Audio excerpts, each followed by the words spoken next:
Welcome to Native News, your look on important issues for Native Americans and non-natives alike. Diabetes hits especially hard on Native Americans. On this edition of Native News, hail from a man leading the path to a cure, who was recognized worldwide as a leader in diabetes research and treatment. Native News goes out looking for answers and help. The help that can save your life. It's known as the silent killer. An epidemic many don't even know they have until it's too late. Silent because diabetes can remain undetected for months, even years. For Native Americans, diabetes is one of the largest health problems. It affects nearly every family.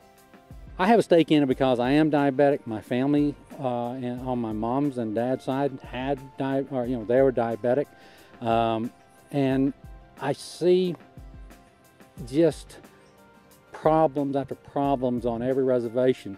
That I see missing limbs. I see people dying at a young age because of complications attributed to diabetes. And I have a lot of family that are diabetes right now and getting hit by diabetes, and I have some family members that died from it. So yeah, this is a good cause. The Miccosukee tribe is fighting back, working with world-renowned research centers like the South Florida's Diabetes Research Institute.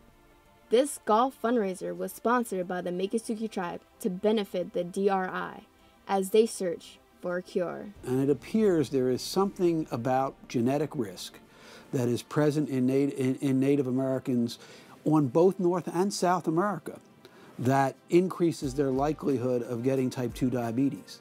While Indians suffer from a genetic curse, lifestyle and obesity can also cause diabetes. Lousy carb-heavy eating habits, dependence on fast food and junk food, and the widespread inactivity of these increasingly digital generation also play a major role in the spread of diabetes. And an election year focused on exploding healthcare costs, diabetes and obesity are huge contributors to those very costs. And diabetes is not only killing members of Native communities, but also Americans in general. It's a combination of genetics and environment. That's true for all forms of diabetes in all populations. There has to be a genetic predisposition, and then our societal things, in the case of current Americans, be they Native Americans or otherwise, everybody is getting fatter and more sedentary. The Centers for Disease Control estimates that diabetes epidemic will only grow. By 2050 fully, 1 in 3 Americans will have some form of diabetes. Now, New York City's Mayor Michael Bloomberg is hoping to slow down the spread of diabetes and obesity in a controversial way. Mayor Bloomberg wants to ban the sale of sugary beverages over 16 ounces in any of New York's restaurants, delis, movie theaters, or vending carts. He told reporters, obesity is a nationwide problem and all over the United States. Public health officials are wringing their hands saying, "Oh, this is terrible." New York City is not about wringing your hands. It's about doing something. Many support the anti-obesity and diabetes crusade, like former President Bill Clinton, who told CNN, "It's basically too much sugar going into the body. We can't process it all. And if you get rid of this giant full of sugar drinks and make people have smaller portions, it will help." Celebs are also weighing in. Longtime New Yorker Alec Baldwin warns, many of these people who cry loudest about measures like the one Bloomberg has proposed are probably sick too. Hooked on high fat, high sodium, and high sugar diets who don't want their drug taken away.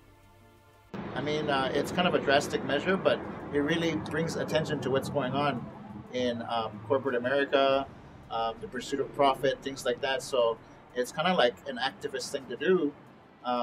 It's almost, for me, like performance art, a little bit provocative, and it's going to get people's attention and get people thinking in the right direction. Houston Cypress is an artist and a Miccosukee tribal member, who also executive produces this very program. Cypress says Bloomberg is creating controversy on purpose, drawing attention to diabetes, the explosion of portion sizes, and the overabundance of fast food in a deliberately controversial way. Cyprus is all for calling attention to diabetes, but doesn't think a ban on large sodas would achieve much on reservations. Talk? Sure, it would achieve plenty of that, but Cyprus stresses if Indians want something, they will get it, by driving or walking great distances, whatever it takes. Cyprus is a realist when it comes to policing behavior. It won't work, he says, unless the desire to change is genuine and motivated from within, not from some outsider or authority. Experts like Dr. Jay Schuyler agrees. I have this discussion with patients all the time. They say, I don't really have time for activity. And I said to one fellow yesterday, I said, what you and your wife need to do is figure out what activity you can enjoy together. I don't care if it's swimming or bicycling or just walking or going to the gym together, whatever it is, find something that you can do together so you can enjoy each other while you're doing it. Natives are learning about diabetes, why their bodies don't process the modern fatty, carb-loading foods so different from their original diet. How serious a problem is obesity and diabetes? We'll look at that in our next Native News. Here's a not-so-subtle hint from one of the top diabetes minds in the world, Dr. Jay Schuyler. This is a real nightmare that's brewing, and I think the only way we can really get a handle on it is we've got to get our kids to be more active again.